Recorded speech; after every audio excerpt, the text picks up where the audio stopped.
ሴቶቻችን አላሁ ተዓላ ሱብሓነሁ ወተዓላ ከሰጡን ጸጋዎች መካከል ትልቁ ናቸው።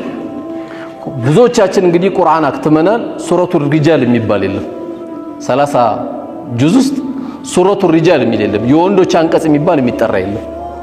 ሱረቱን ኒሳ ግን አለ፣ የሴቶች አንቀጽ ተብሎ የሚጠራ አለ። ለዚህ ነው ዑለሞች ከዚህ ቀደም የነበሩ ሰዎች ኒካ ካላሰረ ራሱ ለምስክርነት አይበቃም ይላሉ። ለምን? አቅሉ ሙሉ አይደለም ይላሉ። ከቱም ያቺንም ሲያይ ነው የሚለው እቺንም ሲያይ ነው የሚለው አልተረጋገም። በቃ ያየው ሁሉ የሆነ ውበቷም ቆንጆ ያልሆነ ሴት ካየው ሁሉ በቃ ኑረል አይን ነው የምትመስለው። ስላላገባ ነው እኮ የትክክለኛ ኖርማል መልኳም ቢያይኮ ጉር ነው የሚፈለው። አንዳንዴም እኮ ይሄ ድንቁርና ደግሞ ዛሬም ያለበት ቦታ አለ።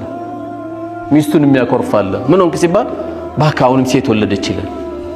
እና እሷ ዳቦ ቤት ናት እንዴ? ባለ 10 ብር ባለ 15 ብር ጠፍጥፈው እንደሚሸጡልን ዳቦ ቤት ተጠፍጥፍ እንዴ? ከየት ተጠፍጥፋለች እሷ የምታውቀው ነገር የለም።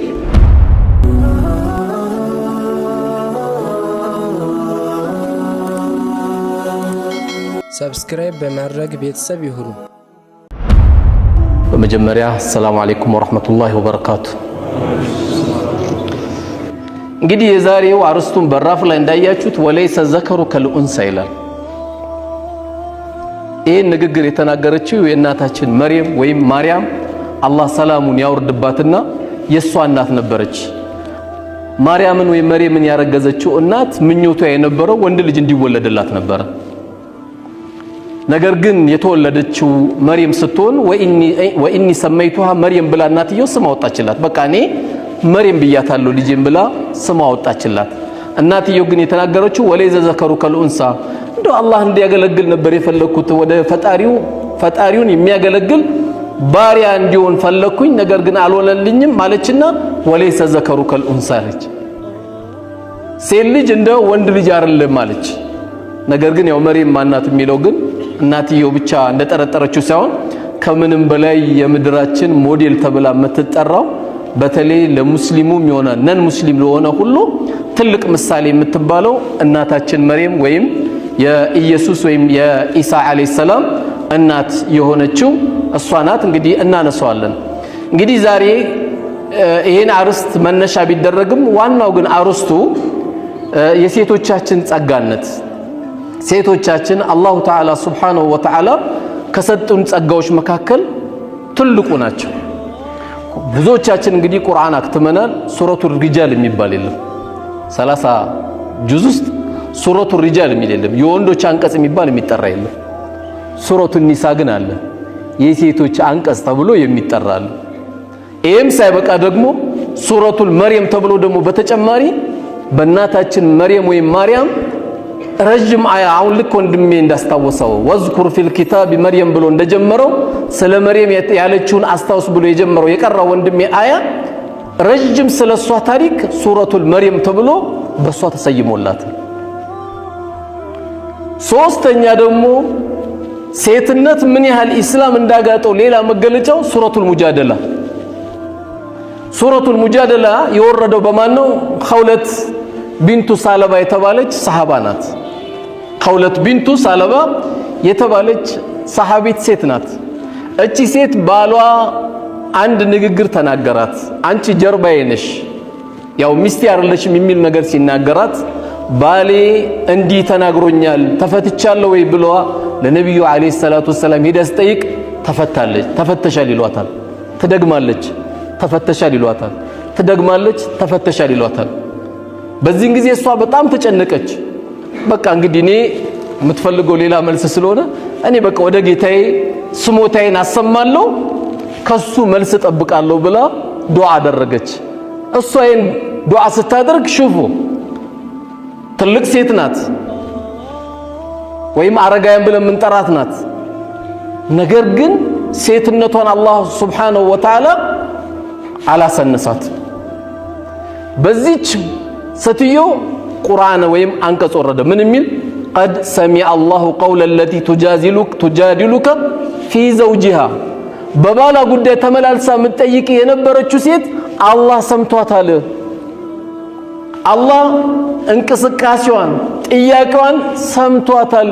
መጠ ንገራት ምን መደረግ እንዳለባትና ወደ ትዳሯ እንዴት መመለስ እንዳለባት ንገራት ብሎ ለዚች አሮጊት ብለን እኛ የምናሳነሳቸው ሰዎች አላህ ከማሳነሱ የሚጠብቀንና ይሄ እንኳን በሽታ ነው። ትንሽ የምንለው ሰው በራሳችን ጭንቅላታችን ትንሽ ሲሆን ያው ዳሃ ትንሽ እንላለን፣ ገንዘብ የሌለው ትንሽ እንላለን፣ ምላስ የሌለው ትንሽ ልንል እንችላለን። ነገር ግን አላህ ትንሽ አላረጋትም። በሷ የተነሳ قد سمع الله قول التي تجادلك في زوجها የሚለው በሷ የተነሳ አንቀጽ ወረደ።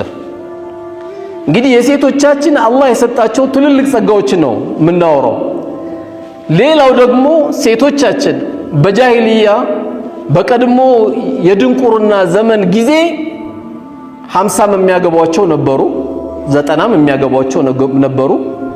ሴቶቻችን አላህ ከሰጣቸው እንደ ወንዱ ደግሞ ከሰጣቸው ትልቁ መገለጫ ደግሞ ሌላው ምንድነው ከተባለ ሁነ ሊባሱን ለኩም ወአንቱም ሊባሱን ለሁን፣ እናንተ የነሱ ልብሶች ናችሁ እነሱ የናንተም ልብሶች ናቸው አለ። ይሄ ምን ማለት ነው? ላጤ ማለት ልብስም ቢለብስም ራቁቱን የሚኖረው ማለት ነው። አላህ ሰብር ይስጣችሁ። እንግዲህ ምክንያቱም የቤት ልብስ ምን ለብሰው አለ ስንተኛ፣ ከዚህ በተቃራኒ ደግሞ ስንንቀሳቀስ ምን ለብሳቸው አለ። አንድ ሰው ሙሉ የሚያደርገው እንኳን የአኺራ ጉዳይ አይደለም። ፍርድ ቤት ወንጀል የሰራ ሰው እኮ ማቅለያ የሚደረግለት ባለትዳር ነው አይደለም። ባለትዳር ከተባለ አንድ ነገር ይቀልልሃል። ለዛ ብላችሁ ነይታችሁ እንዳታገቡ እንጂ በብዙ ሂደት ልጅ ያለው የለውም በማህበረሰቡ የሚቀንስል ነገሮች አሉ። ለዚህ ነው ዑለሞች ከዚህ ቀደም የነበሩ ሰዎች ኒካ ካላሰረ ራሱ ለምስክርነት አይበቃም ይላሉ። ለምን? አቅሉ ሙሉ አይደለም ይላሉ። ያቱም ያቺንም ሲያይ ነው የሚለው እቺንም ሲያይ ነው የሚለው አልተረጋገም። በቃ ያየው ሁሉ የሆነ ውበቷም ቆንጆ ያልሆነ ሴት ካየው ሁሉ በቃ ኑረል አይን ነው የምትመስለው። ስላላገባ ነው እኮ የትክክለኛ ኖርማል መልኳም ቢያይ እኮ ጉር ነው የሚፈለው። ዑለሞቹ ግን ይሄን ያህል አቅሉ ሙሉ ስላልሆነ ካላገባ ለምስክርነት እንደሚቸገርና ትክክለኛው ላይመልስ ይችላሉ ብሎ ለምስክርነት እንኳን ይከለክሉት ነበር።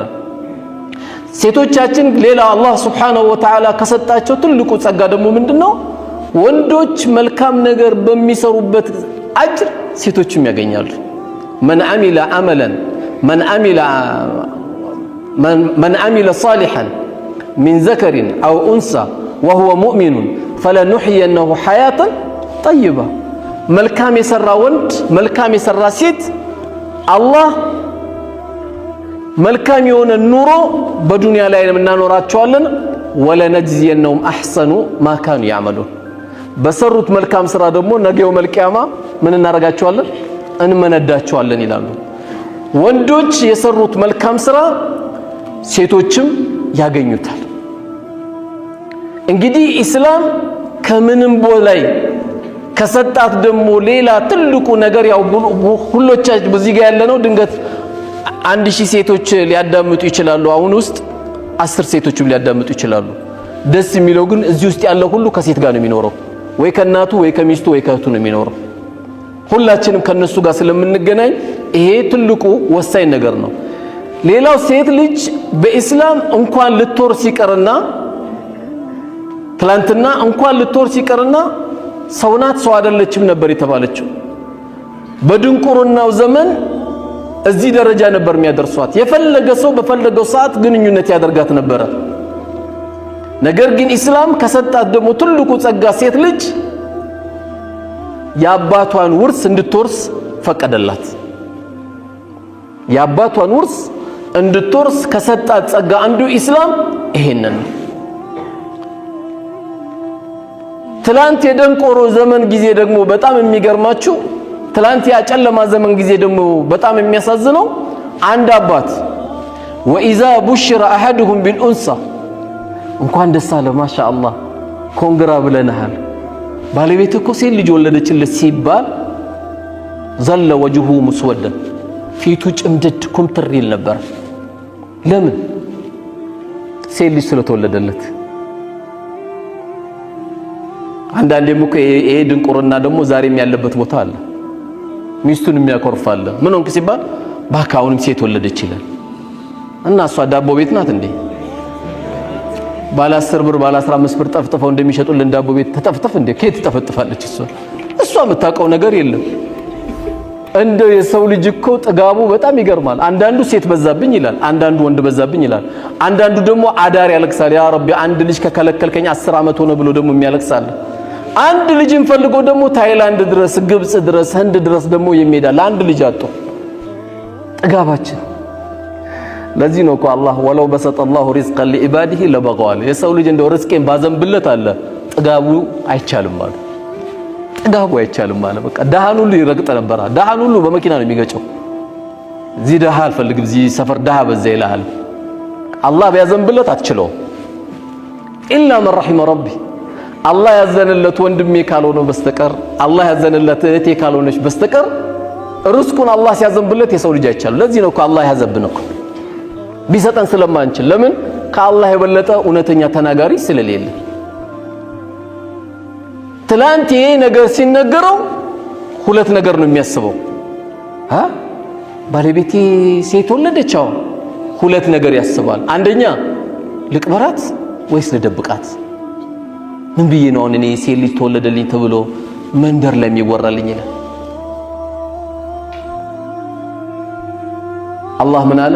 አላ ሳአ ማ ያሕኩሙን። ምን አይነት ፍርድ ነው የሚፈርዱት አለ። ምን አይነት ውሳኔ ነው የሚወስኑት? ሴት ልጅን አላህ ሰጠት። ሴት የሌለበት ቤት ቤት ነው እንዴ? እንደው እውነታው ስንይ ሴት የሌለበት ቤት ቤት ነው ወይ? ወጡ ኬት ይጣፍጣል? ቤቱ ለመግባት መቼ ይስብሃል? ይሄን አክል ደረጃዋን አሳንሷት ነበረ። ግን ማሰብ ብቻም ሳይሆን ይተገብሩ ነበረ። ወይ ገሏታል ወይ ደብቋት ነበረ። የሚያሳዝን ፍርድ ነው የፈረዱባት ይላል ነቢያችን። ግን ሰለላሁ ዐለይሂ ወሰለም በሐዲሳቸው ምን ብለዋል? አላህ ሱብሓነሁ ወተዓላ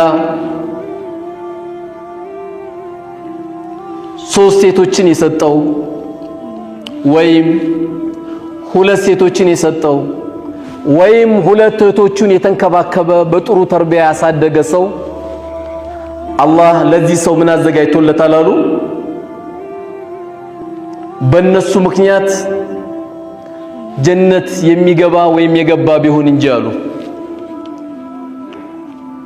ሁለትም ሰጠው ሶስትም ሰጠው፣ የጀነት መግቢያ ጌጥ ናት ሴት ልጅ። አንተ እስከመቼ ካንተ እጅ ወጥቶ እስክድራቸው ድረስ የዳርካቸው ቀን ስራን ጨርሰሃል። ሴት ልጅ ማሳደግ፣ ሴት ልጅ መወለድ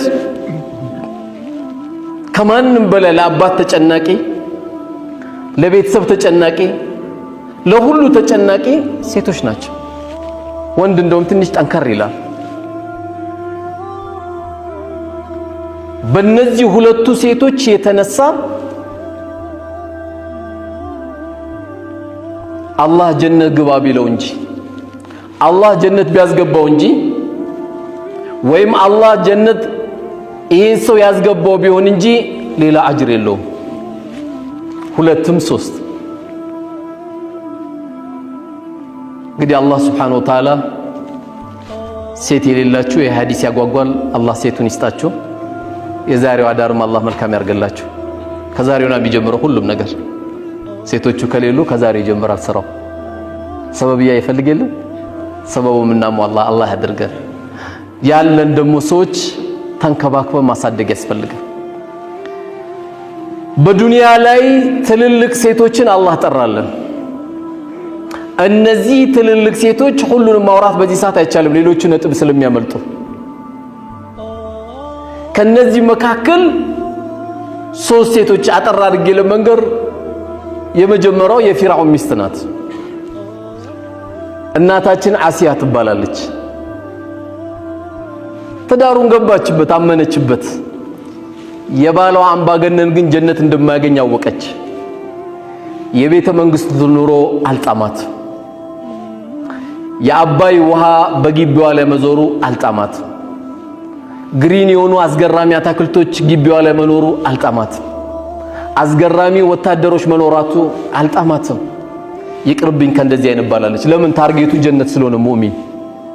እቺ ሴት በጣም ጌቷን ምትፈራ ስለነበረች ከዚህ ከቤተ መንግስት ህይወት ሳይሆን የመረጠችው ምንድነው? ረቢ ብሊኒ ኢንደከ ቤተን ፊል ጀና ያለች። ጌታዬ ወይ አንተ ዘንድ ቤት ስራልኝ ያለች። ወነጂኒ ሚን ፊርዓውን ወዐመሊሂ እንዴ ያቀፍ የምተኛው ባሌ ከሱ ተንኮልም ጠብቀኝ ያለች።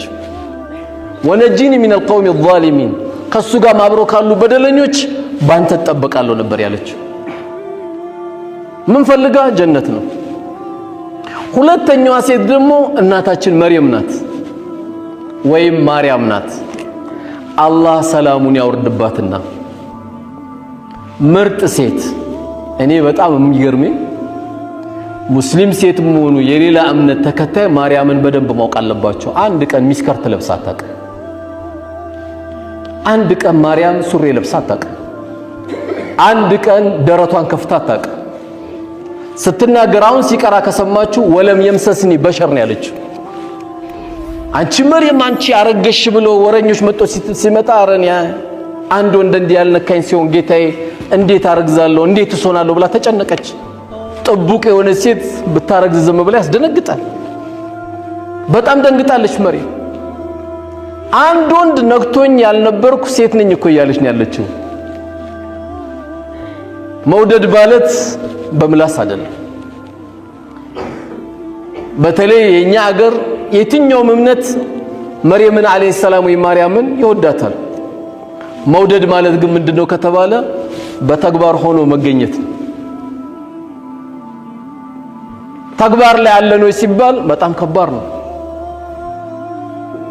መርየም እንግዲህ አርግዛ እንኳን መላኩ ጅብሪል አለይሂ ሰላም በመጣባት ጊዜ ኢኒ አዑዙ ቢርረህማን ሚንከ ኢን ኩንተ ተቂያ እኔ በረህማን ጌታ እጠበቃለሁ እንዳትጠጋኝ ያለችው። እሱ ሊያበሽራት ነው የመጣው፣ ግን እንዳትጠጋኝ ያለችው። እንግዲህ ያስጨነቃት እናታችን መርየም ወይ ማርያም አላህ ሰላሙን ያወርድባትና ያስጨነቃት ያላባት የተረገዘ ልጅ አለ። በዚህ ልጅ ጉዳይ ምን መልስ እንደምትሰጥ በጣም ግራ ተጋብታለች። ነገር ግን አላህ ምንም አላላትም። ምንድነው መልስ ጫላት? ያ መርየም አና ለኪ ሀዛ አንቺ መርየም ወይ ምንድነው ያረገሽው? ባክሽ ያ ኡኽታ ሃሩን ማ ካነ አቡኪ ምራአ ሰውኢን ወማ ካነት ኡሙኪ በግያ። በጣም ከባድ ንግግር ነው የተናገሩት። አባትሽም መጥፎ አልነበረም፣ እናትሽም ደግሞ ዝሙተኛ አልነበረችም። ቃሉ አይከብድም? በጣም ተጨነቀች። እንዲህ መጥተው ሲሉሽ ምን በያሏት? አላህ ምን በያላት? ፈአሻረት ኢለይህ ወደ ሕፃኑ አመላክች አላት። ወደ ማን? ወደ ኢየሱስ ወይም ወደ ኢሳ አለይሂ ሰላም ወደ እሱ አመላክች። ለምን? የእሷም ክብር መጠበቅ ስላለበት፣ የእሷም ክብር መጠበቅ ስላለበት። ታዲያ በአንቀልባ ያለ ሕፃን ልጅ እንዴት አናግሪ ትይናለሽ ብለው ሲሏት ምንም አላለችም ብላ ወደ ልጁ ብቻ ነው የምታመላክተው። ከዛ ምን አለ ኢየሱስ አለይሂ ሰላም ወይም ኢሳ ኢኒ አብዱላህ አለ፣ እኔ የአላህ ባሪያ ነኝ። አታኒየል ኪታብ መጽሐፍ ሰጥቶኛል። ወጀዐለኒ ነቢያ ነቢይም አድርጎኛል። ወጀዐለኒ ሙባረከን አይነማ ኩንቱ የትም ብሆን ደግሞ የተባረኩ አድርጎኛል። ወአውሳኒ ቢሰላቲ ወዘካት አይገርም? እንድሰግድም አዞኛል፣ ዘካም እንዳወጣ አዞኛል አለ። እንዲህ ተናግሮ ለናቴም ታዛዥ እንደሆን አላህ አዞኛል አለ። ማን?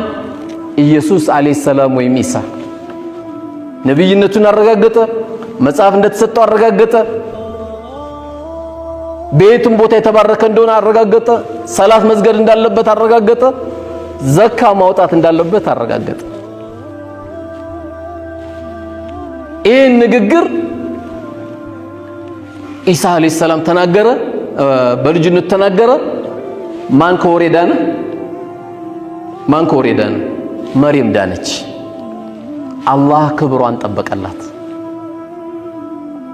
አላህም ደግሞ ድንገት እዚች ጋር ቆም ማለት ይፈልጋልና በሕፃንነቱ የተናገረው ኢሳ በኢሳ አፈጣጠር ደግሞ እኛ እንዳንገረም አላህ ምን አለ? ኢነ መሰለ ኢሳ ኢንደላሂ ከመሰሊ አደም። የኢየሱስ ወይም የኢሳ አፈጣጠር እንደ አደም ነው አለ። እንደውም የአደም ይገርማል አለ።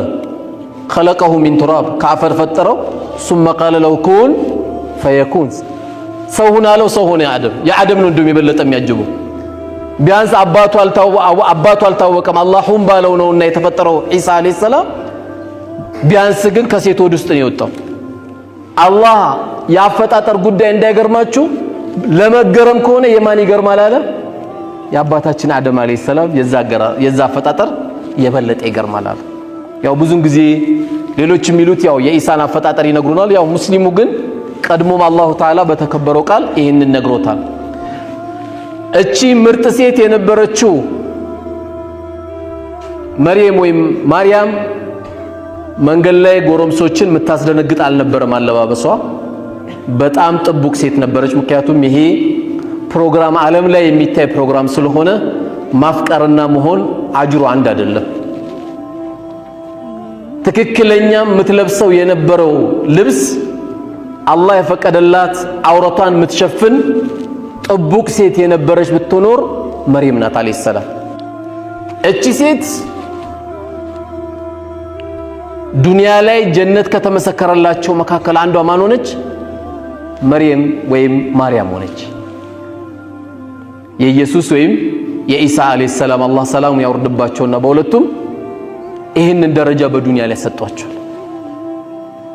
መርየም ይሄን አጅር ያገኘችው በምንድነው በጥቡቅነቷ ነው ጀነት ምትከጅል ምህቴ ጀነትን ማግኘት የምትችለው በጥቡቅነቷ ነው ያም ጎረምሳ ኤም ጎረምሳም የሚጎትታት አልነበረች በጣም ጥቡቅ የነበረች ታላቅ ሴት የነበረች በተለይ ሙስሊሞች በጣም አድርጎ ታሪኳን በሱረቱል መርየም በደንብ የምናቀው መርየምን ወይ ማርያምን ማወቅ የሚፈልግ ማንኛውም ሙስሊምም ይሁን ከሙስሊም ውጪም እምነት ያለው ሱረቱል መርየም ወይም የመርየም አንቀጽን በዚሁ አጋጣሚ እንጋብዘዋለን ማለት ነው